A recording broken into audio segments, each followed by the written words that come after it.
What's going on YouTube? Second video of the day tonight. I know you guys have been excited all day for this one. Ever since I posted the first video today for Tracking the Madness. Now, this is the third video in our new web series for the Jaguars Quarterback Quest.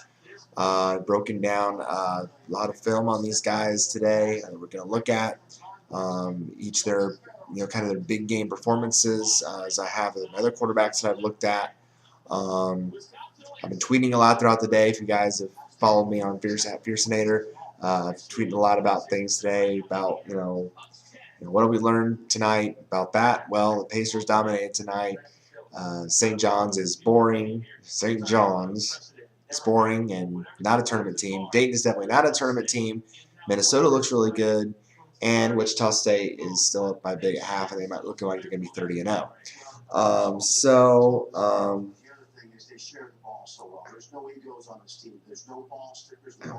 They have pink skins. It's not cool right now. Okay. But going now into the point of this video, and that is to break down some quarterbacks. These four guys that are on the list for this week, we have three seniors and one junior who came out early. The big three that came out early, in the first three with Bridgewater, Bortles, Manziel. Those were kind of the big names. But now we have another one coming out early in Brett Smith of Wyoming. Joining this video by David Fales of San Jose State, Tajh Boyd of Clemson, and Connor Shaw of South Carolina. All these guys are pretty similar in stature and size. Fales and Smith are both at 6'2", Boyd at 6'1", Shaw at 6 foot even. Weight-wise, Fales is 220, Boyd is 222. He's the biggest one of the bunch. Smith is 206, and Shaw is 209. So a lot of similarities when it comes to that with these guys. But again, also a lot of differences when it comes to these guys as well. And that's what we're going to look at with each of these guys. So let's start with David Fales of San Jose State. This is a guy that is very much under the radar in a lot of, again, it's a smaller school. But he has certainly been the catalyst for the offense when it comes to San Jose State, and their success in their past few years has been the result of David Fales. I watched a game. It was very hard for me to find any footage of him from this past year. I tried searching David Fales 2013. I found nothing from anything from last year. So I had to look for highlights from last year, and I found his game against Stanford, where the Spartans played very well. They did end up losing a close game, but certainly Fales was a big reason why they were in that game for so well and for so long. Sabres ranked 21st in the nation in that game, so this was a big confidence booster for the Spartans and showed just how good their team could be going forward. The pros for David Fales, like a lot of quarterbacks we've seen in these videos, he's got a very quick release.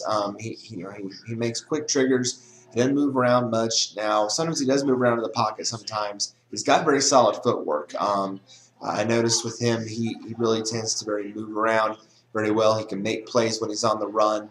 But when he finds a guy, he's very quick to it. He's that quick trigger.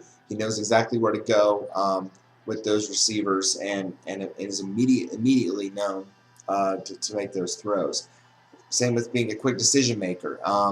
Makes very quick decisions, knows where he's at on the field, knows where his team is at, knows down distance, very aware of what's going on out in the field. And that's always, again, a good thing to have when you're a quarterback, knowing where you're at, knowing where you guys are supposed to be at, and keeping a play alive, keeping a play going. That's a huge thing when it comes to quarterback, especially in the NFL. It's a huge attribute. So that's a good thing for David Fales to have. Mostly, though, in the game that I watched, Fales is mostly very comfortable throwing slants and screens. Now, he can throw a deep ball when it's needed to, and it's the only really he only really threw a deep ball when it was the only situation that was there. When his screen guys were covered, when they weren't getting open enough, he is able to throw the deep ball. But it's really not the main thing in his repertoire. So that might be something that he can work on further down the line to reform that. And do that. So, but mostly when it came to just throwing a slant, throwing a quick screen, Fales was right on it usually every single time. And I mentioned this, and I mentioned it. He scans the field. He's also a very good adjuster on the fly. When a play tends to be breaking down, or when a scenario isn't quite working itself out, he is able to adjust. And his receivers, this impressed me too. His receivers were also able to adjust on a lot of plays, at least 4 throws that I saw, where the ball didn't look like it was coming their way, but the receivers either came back to the ball or were able to adjust quickly and make a play. So that's huge. That Fales is able to do that. Able to see the field, make adjustments, and then also have his trusted receivers enough to make similar adjustments as well. So those were huge. But there were a lot of things about Fales that I really didn't like as well. Sometimes he was very impatient. He didn't wait on his receivers to get the routes fully run, and being that quick thrower, sometimes again that can backfire because he tends to put a lot of heat on throws. He tends to make too quick a throw when the route isn't there, when the receiver's not there. He's a little bit impatient, so we need to work on that a little bit, giving his receivers time to run those routes, especially in the NFL when the coverage is going to be a lot tighter and things are going to be um, you know, a little harder to maintain and manage. He needs to really kind of be a little more patient and refine that so he didn't put too much on it.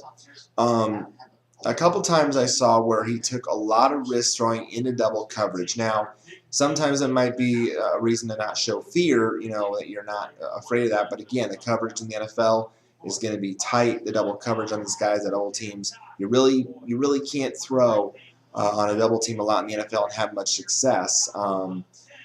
So that's going to be a thing that really needs to really kind of scale back on a bit. So again, scan the field, find the matchups you can exploit, do a little better with that as a whole. There were at least 2, 3 instances where it could have been intercepted because he threw in double coverage and was tipped and it could have been an interception. So he needs to work on that a bit. His throwing motion, a couple times I saw where it looked like he was throwing more of a sidearm, and I don't know if that's just his natural ability, or if he, just wasn't taught to throw that way. He needs to work on that a little bit. That's not exactly, in the NFL, you want quarterbacks to actually throw a very straight ball, very rapid fire, not like this, not like you're doing a Wii with a bowling ball, not like that. You got to have a rhythmic throwing motion. So he needs to work on that a little bit. He needs to sell the play fake a little bit better. I've always said on here that quarterbacks that can sell the play fake when they run, when they're able to run the ball, they need to sell that. They need, he really didn't make any effort to disguise it very well at all. So there were times when the pressure was able to see that and swamp him rather quickly. So he needs to work on that a little bit better. And same with, speaking of that pressure, he can be pressured in making, incompletions, getting sacked. He unlike Johnny Manziel or unlike a Manziel or someone that has an escapability like a Connor Shaw, who we'll be talking about later, his escapability is very inconsistent. Sometimes he can get away from it, other times, he can't. So he's got to really work on, trying to do better things in the face of pressure, making better decisions. Yes, he's quick at it, but sometimes it's not always the right decision. So he's got to work on that as a whole as well. Um, as for whether he'll work for Jacksonville or not, I don't think so. I hope he ends up somewhere where he's more of a he's not a guy that's going to come in and start right away. He's going to have to be refined a little bit. Yeah, he's a 4-year senior, but there's a lot of things that need refined in him that need to be worked on. Um, you know, he's got a very limited throwing repertoire, as I said. Now he also he tends to be aware of the pressure, but again, the problem is what he does when he's aware of that pressure, and that's where he makes a lot of his mistakes. The footwork is good, but again, the play going. Um, the throwing motion. Just to me, the cons outweigh the pros in the situation With David Fales, so I wasn't really fully impressed with him. If anything, he needs to end up somewhere is either backup or a third string guy that can learn behind some veteran talent and refine himself a little bit before he is able to set for right away and be an NFL starting quarterback. So um, again, some things to like, but mostly with him, the cons tended to outweigh the pros. Now, a guy that I really liked watching that I think, if and I tweeted this out when I watched him, if he ends up in the right system, Tajh Boyd is going to be an NFL star. I mean, I was so impressed. I watched the Georgia game from this past year. I watched Aaron Murray when he was playing in the Georgia Clemson game. I watched Tajh Boyd from that same game, and I tell you what, Tajh Boyd has skills that are just amazing. I'm surprised that he is projected. He is projected, at least from CBS Sports, as a fifth-round quarterback. Are you kidding me? With the skills that I saw in that game, I would be, if someone takes a chance on him, maybe in third round, a little bit, or at least in that ballpark, I wouldn't be surprised because Tajh Boyd, he makes plays. He's just there's so much to like about him. Fluid motion in the pocket. He's just it's pure. It's what it is. In the NBA, there's pure shooters. In the NHL, there's pure scorers. In the baseball, there's pure hitters. Tajh Boyd is pure when it comes to pocket motion. It's very fluid. It's very consistent, and he makes quick decisions as well. But unlike Fales, where some of his decisions are poor, Boyd makes very good decisions. He is very, he knows what to do in every situation. He knows where to put the ball. He knows what to do if there's pressure. He's like a Manziel in directing traffic at the line of scrimmage. I saw that a couple times where he was directing things out and making sure his players knew what was going on. He's a master of at least two things. He's a master screen passes. Every time he's threw a screen pass, it was on target always. He knows where his guys are at. And selling the fake. I mean, every time he's able to, because when he sells that fake and he can go to tuck and run, he's confident in that ability. He could just take off and go. There was no stopping him, at least a couple times when he did that, and that just shows you have that confidence in your ability. I mean, what's stopping you? I mean, that is just that's inherent for a quarterback to have, and I was so impressed by that when I watched Tajh Boyd on tape here. I mentioned how he can make plays. He makes plays on the run. He's very elusive. Unlike, again, kind of unlike Fales, who can be elusive, but I don't think he's as elusive. Tajh Boyd and Connor Shaw probably were the two guys in this side of this four that I watched were probably the most elusive of this group. They were the two that I was the most impressed with. And Boyd definitely, very confident in that ability, can take off. And, his accuracy. His accuracy is, for the most part, pretty darn good. I'd say 90% of the time when he threw a pass, it was right where it needed to be. Now, it also helps you have talented receiver like Sammy Watkins in your group for 4 years to help you out with that. But that's also no fault of Tajh Boyd's either.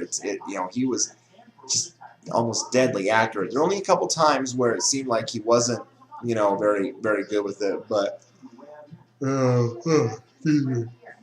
Excuse me. But right where he needed to be on those deep balls. And when he missed, he didn't miss by a whole lot. He didn't miss by much.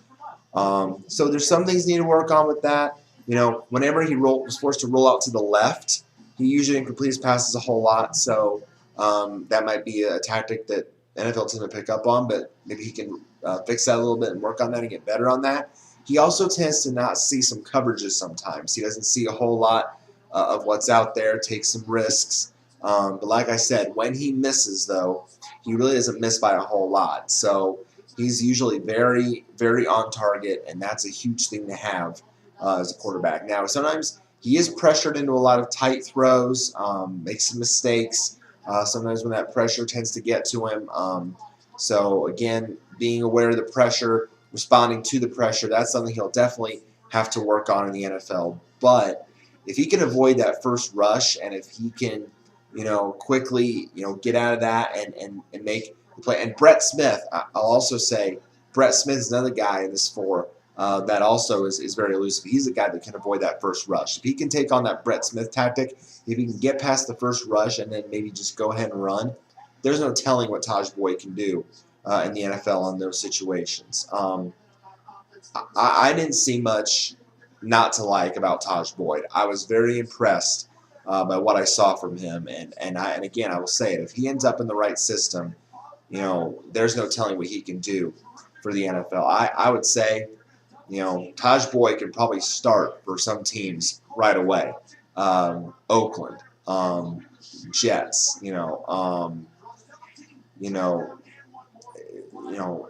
maybe even in Jacksonville, because that's the thing. That's what they need. They need a playmaker, and certainly, again, I'm not saying that Jacksonville's going to wait this long to take a quarterback, but just in general, wherever Tajh Boyd ends up, he's going to work his butt off in camp to try and at least be the backup. If he ends up in a situation where he can be a starter, I think he can be. I think certainly. I was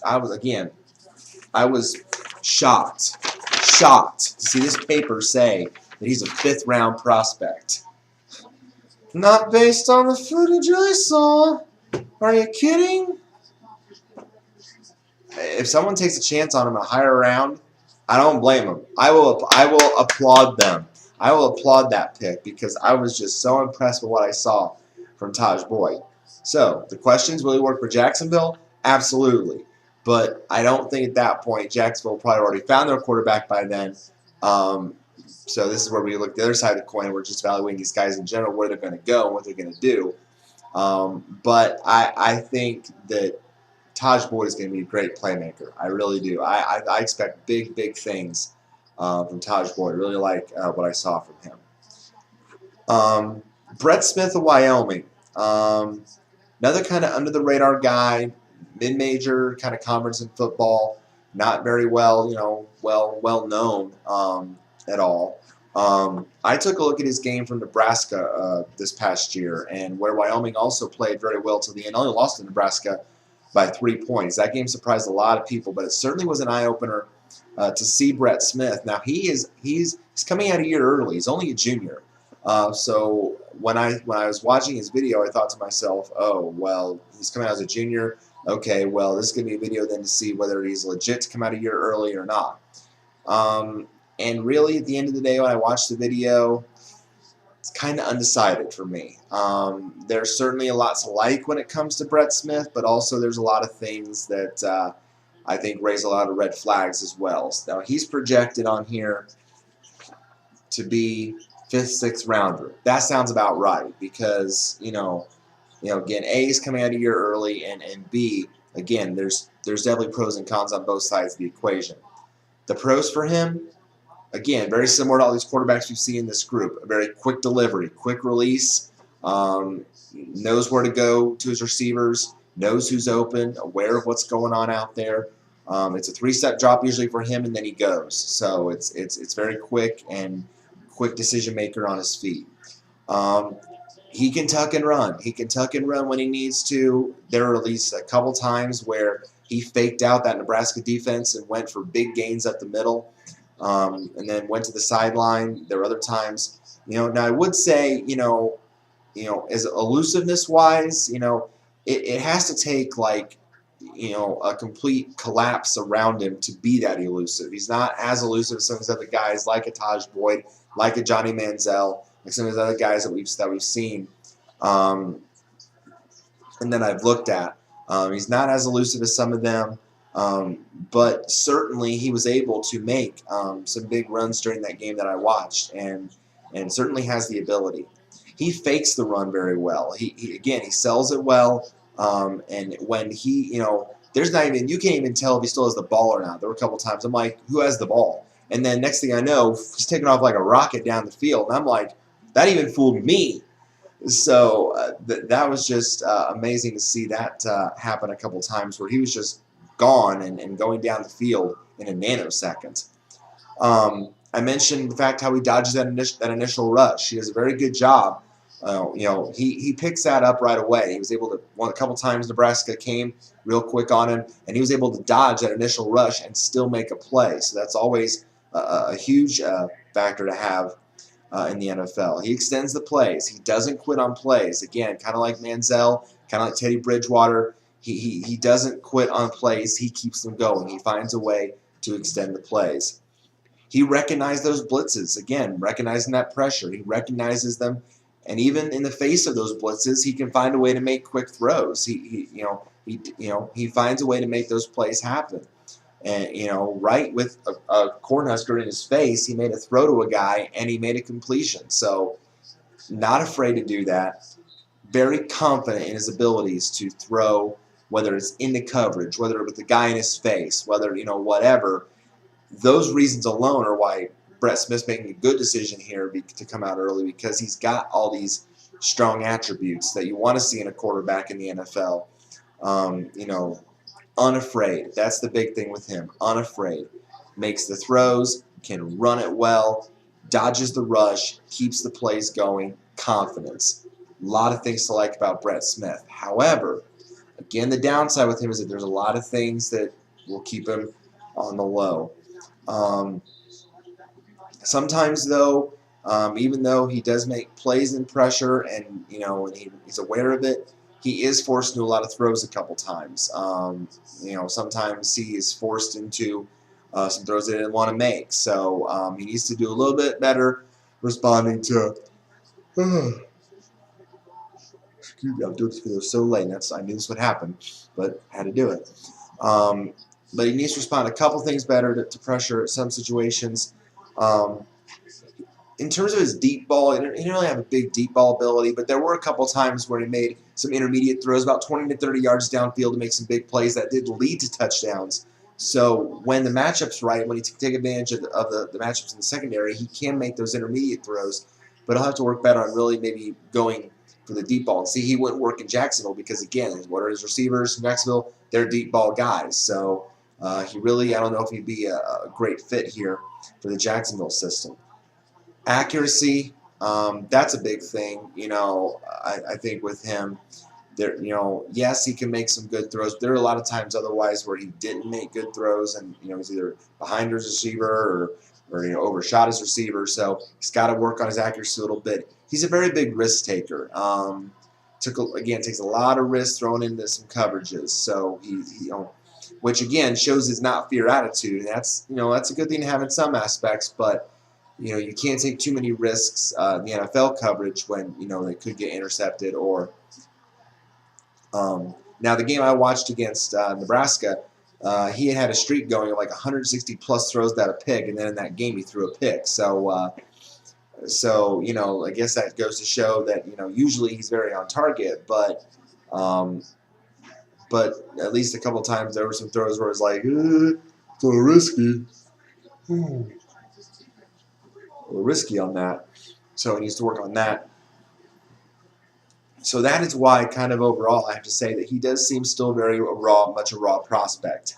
It's hard to understand in some aspects why he decided to come out a year early, why he thinks he's ready now, why another year. He could have used another year to refine himself in these areas and mature more. So I was quite surprised at this.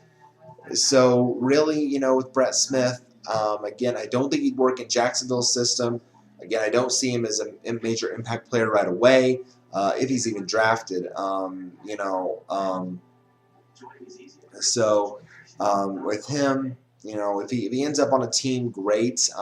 But I still think he would take a little bit of time to refine himself in a lot of things before he's NFL ready. So, but you got to like the pros with him. I mean, the pros are good, but there's still a lot to work on with him. So, not really sold on Brett Smith just yet.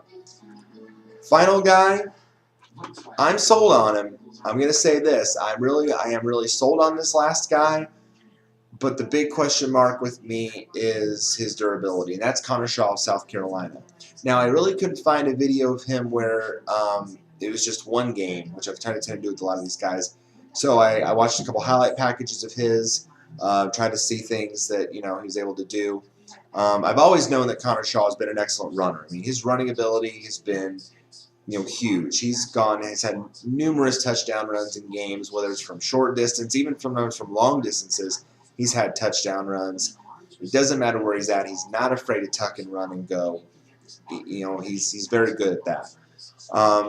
His deep ball, one of the better ones in the country. I mean, he's a deep ball specialist. Again, it helps though, like a Tajh Boyd at Clemson where you have Sammy Watkins. It helped when he had receivers sometimes like Alshon Jeffrey to play with.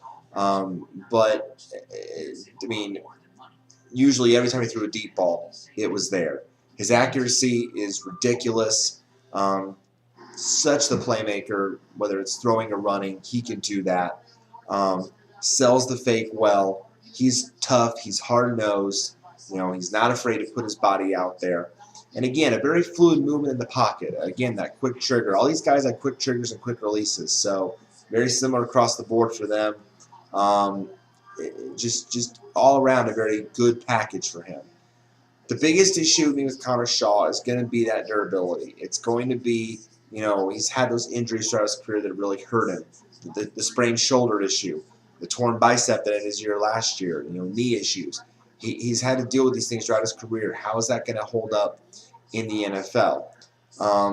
When it comes to responding pressure and blitzes, a couple times I saw in these packages, he wasn't exactly on par with that. When he's not running, when he's in the pocket, that's when sometimes that pressure got to him. So, how is he going to respond to that in the NFL? How is he going to, although at South Carolina, he had a pretty solid offensive line, and he really didn't need, to worry about getting sacked all that much. But again, in the NFL, depending on where he ends up, he might have to worry about that a little more. So how's he going to respond when he's faced with that situation? So just something to think about there. And reading coverages. Sometimes there were a couple times where, he wasn't aware of, again, a couple times where there was double teams or matchups that were there. He's got to do a better job, I think, of that overall. But for me, in this case, the pros outweighed the cons. I think there was a lot of things to like about Connor Shaw. But the reason, of course, is, again, because he's a late round prospect, projected 6th to 7th round, again, I think is that durability. That's going to, in that case, durability is always something that weighs down a lot of pros with a quarterback. That's always been a big thing. So that's certainly going to wear him down a bit.